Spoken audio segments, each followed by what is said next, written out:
MAGA Christians. Our producer Seth has been scouring the internet to find the biggest MAGA Christian fuckery he could find.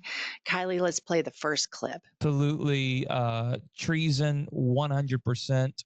And I hope that Barack Hussein Obama gets arrested. I hope he gets prosecuted, and I hope he spends the rest of his life in prison. That is what should happen. I hope that is what actually happens. Barack Obama does not deserve to be walking the streets of the United States of America. I hope Pam Bondi actually revokes his passport, because this is a shady guy. This is a smooth criminal, and he'll definitely try to escape, probably to an Islamic country would be my. Oh my God. Okay, this is a failed Oklahoma representative. He's a pastor and founder of Pastors for Trump, Jackson Laymeyer. And this is so racist. And this is what Trump started. This is what he unlocked when he started with the birth certificate. He unlocked the nutty, white, MAGA Christians, Republican Christians, and now they just brazenly say it's always Barack Hussein Obama. Like they think that, hurts Barack. I mean, like Barack Obama gives a shit. But here's what I have to say about all this stuff with Barack Obama. Fucking do it. Right. Go arrest his ass. Let's see how well that goes over. Well, and here's the deal. The very stuff they're saying is treasonous and all that. If you actually look at what they're looking at, Tulsi Gabbard took all the information and she just reversed what actually happened. That's it. There's nothing to the story. But here's what just infuriates me on this deal. You're sitting there talking about he needs to be in jail, and you're supporting a fucking convicted felon with sexual abuse of women and rapist. Children across the board. Shut the fuck up, you hypocritical, sanctimonious dickhead. Yeah, and let's not forget, we forget about this all the time. Donald Trump tried to give a microphone a blowjob on the campaign trail. He sure did. And he does so much crazy shit. We need an ongoing list, Kylie, Seth. We need to make an ongoing list of all this crazy shit to just have here like a little card. Right. Because we just want a friendly reminder. President Taco Tits, 5'10", 285-pound, dementia-ridden cankles, can't blend his makeup, convicted felon. Want a friendly reminder. Tried to give a microphone a blowjob, which is kind of gay coded. Okay. Next up, we have the president of the Heritage Foundation, Kevin Roberts, and he says that blue cities need to be dismantled. Play the clip. Something that's close to my heart because my adopted hometown is Austin, Texas, a once great place that's been taken over by Marxists. When we have cities like Austin or Nashville or other capital cities whose local government is not representative of the will of the people, de-charter them and establish them as state municipal districts in the name of common sense. If you ask me, Kevin, what's the biggest threat to this common sense agenda that Trump and Vance have laid out and that we all agree with mostly? It's that. It's that there are government entities that illegitimately are imposing something other than the American dream on their people. Okay, this is their nightmare, and what they don't understand, or they do understand, and which makes him that much more of a nefarious actor, is that when people get out of rural America and they get out of where they live in a white neighborhood, they go to a white school, they go to a white church, and they get away from the racist structures in which they were raised, and you get to a city. And then you have an Asian friend, and then you have a black coworker, and then you work with this gay guy, and then there's, this really fun lesbian, and all of a sudden your brain starts opening. And that's why in cities, which are, to me, not only are they the financial hub of the American market and all of that, it is really when I'm in large American cities where I feel the most American. Agree. When I see people of all different skin colors, all different, sexual orientations. You might see a male with eyeliner and longer hair and painted fingernails. And that's where I feel like I love the freedom of expression that this country provides. That's when I feel the most American. But these guys are such pussies. That's where they feel the most threatened. Right. That's where when people are free to express themselves the way they want to, that's where the Kevin Roberts, the turning Charlie Kirk, the JD Vances, the Donald Trumps, the son of Trump with the big tits, Don Jr. That's where they feel the most triggered. And when you think about this Kevin Roberts and the MAGA men, and you think about their ongoing list of people with whom they have grievances, and who triggers them, it's really it grows every single day. It's unbelievable what a whining little titty baby punk ass bitch that guy is.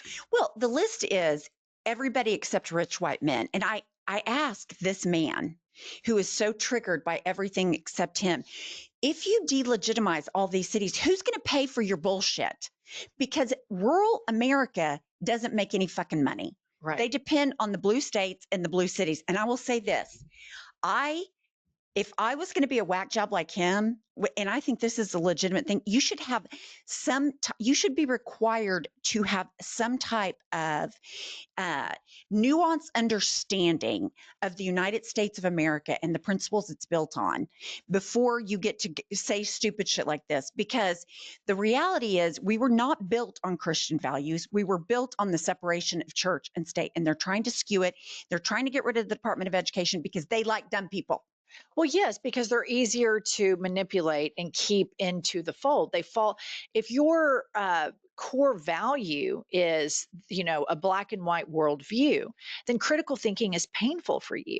And that's why they're attacking universities, they're attacking blue cities, because typically these are the places where good little white Christian girls like you pumps, you go out to college and then you move into the city and then your world opens up. And then what happens? Oh my God, I'm not a Republican. That's bullshit. I have a gay friend. I have a lesbian friend. I like my friends of color. I'm not down with this. And when you're surrounded by people that are different from you, your brain opens and it's harder to maintain being a Christian Republican. Now, are there Christians in this country that are all about like that preacher, that woman that gave the speech, the inaugural breakfast speech? Yeah, there's a lot of American Christians that are private about their faith and all about social justice and lifting people out of poverty and meeting the marginalized where they are and comforting them. These MAGA Christians are not that. No. These are evil motherfuckers that want to make sure the Angies of the world always stay submissive to the patriarchal structures that you were brainwashed into believing was the only life path for you. And I mean, if you want to talk about being one of, Satan's foot soldiers, look at where you are now. Oh, all right. Banging down the doors of hell right now. All right. Next up, we have the president of the Foundation to Abolish Abortion, Bradley Pierce, says he's okay with civil war to decide women's autonomy. Thought that abolishing abortion would lead to a civil war. Would you still support it? Absolutely. Yeah, I would absolutely. To me, it's the result. Pause that right there and keep these guys up. Okay. Number one, look at the white, crusty McCrustersons, these motherfuckers talking about women's healthcare issues. Right. Number one. Number two, I want the Google search histories of every single one of these guys, because I can tell you right here, right now, that it's not missionary. No. It is. We're talking about these guys to be so obsessed with abortion, yet they care so much about children. The number one killer of kids in the United States of America is guns, and they don't give a fuck. And in fact, they will fight for kids to have guns, right, and have a right to guns. And so this is the shit that where if you are a red state liberal, you're fucking cut different. You're tough because we're surrounded by this kind of shit all the time. And this is what back 15 years ago, 20 years ago, when I would go to these parties and fundraisers, I was worried about this becoming mainstream. And now this has become mainstream. And the Democrats have got to directly start attacking this Christian nationalism and call out this MAGA Christianity, where they're tongue talking in the parking lot of the White House before they go into work. I'll never get over that. Right. And selling blessings from the White House for $1,000. Jesus Christ. I mean, it's just unbelievable. And I would say with that picture, you don't have to put it back up, Kylie, but one of them looked dangerously close to his search history is not. Did you get a gaydar ping? I totally did. Yeah. All right. Next up, we have Christian nationalist Floyd Brown says separation of powers should only exist under Democrats. Our founders, when they built our system, Todd, they made it so change would come slowly. And that's good when, Joe Biden's in office, but it's bad when we want to, seek for the kind of reformation of culture that America needs in order to become the golden era that we're expecting. Okay. This movement, you guys, they are the thought police. So for those of you that don't live in the United States, or for those of you that live in blue cities and blue states and you don't live in the Bible Belt, this is something that is an experience of living in this part of the country that now has become mainstream. Trump is surrounded by all of these people. These people are running the federal government. And the Democrats have largely left all of this very untouched because they're too big of pussies to go after the hypocrisy of these religious nuts. These people are the thought police. These people do not want diversity. They want to force everybody to be a Christian. They want to force everybody to be a patriot. They want to force everybody to be as boring and as crusty as that guy in that video right there. And what Democrats need to start doing is messaging like, imagine if you're a white American, a white woman, how much better your experience is as an American because of the diversity in it. Think about sports. Think about musicians. Think about your coworkers. Pumps and I yesterday went to the dry cleaners during our lunch break, and it's this Vietnamese family, and they don't speak much English, and they've had this dry cleaners. It's right by our office for probably 15, 20 years in Oklahoma City. They're sweet, and they work hard. There's about 3 of them in there, and Pumps and I got in the car, and I said, it's just amazing to me that this administration wants to deport people like them. And my life is better because I walk in and I see that I live in a country where immigrants from Vietnam were able to come over to this country and open up a dry cleaning business. I like that. I like the opportunity they have. I want to support their business. My life is better because of that. I'm sure they're probably Buddhist. I don't give a shit. Right. But these fuckers do. And they want to highlight and accentuate the worst parts of America, the people that enslaved Black people, the people that denied civil rights, the people that were spraying Black people with water hoses and spitting on them when they came back from the Vietnam War after they served abroad. This movement, Donald Trump's movement, and all these crazy psycho Christians surrounding him want to return to that. Make America great again is returning to that. And we have to be very pointed, and our advocacy must be unrelenting that the American experience is better because of the diversity, and the white experience, America, is better because we're a melting pot. It's the coolest thing on the planet to land in the United States and to see a Black person, a brown person, a gay person that feels okay to wear a pride flag on their shirt, to hear different languages. We're better for that. That's the humane way to be. And these fuckers want everybody to be as bored and as miserable as they are. And we have to fucking fight it.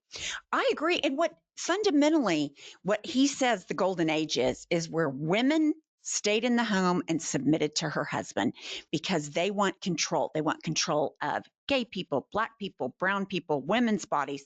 They want the white male to be in control of everything. They are holding on. So the golden age is when women couldn't get a credit card, when white men owned Black men. That's the golden age in their mind. And it was not golden. It was horrific.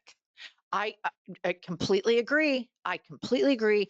And I just think every Sunday we're going to have Seth do a little check in here and prepare these videos for us, because the Democratic Party has long ignored this issue. And we do have very credible messengers within the Democratic Party. And I think about Andy Beshear of Kentucky. Absolutely. And Andy Beshear has never thrown trans kids under the bus.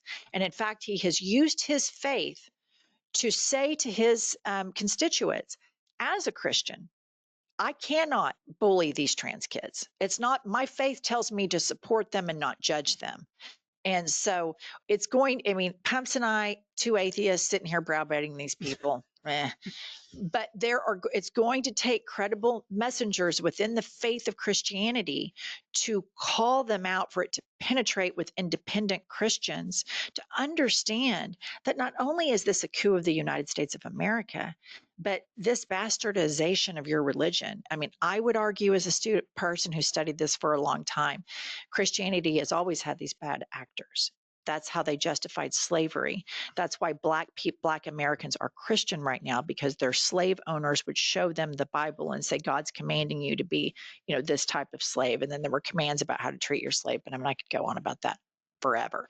But it is a big problem. And we are a very religious first world country. And it's going to take people not of faith, and it's going to take people that of faith, like Andy Beshear, to be a credible messenger to get some of these people to snap out of this cruelty, because this is just horrific. It is.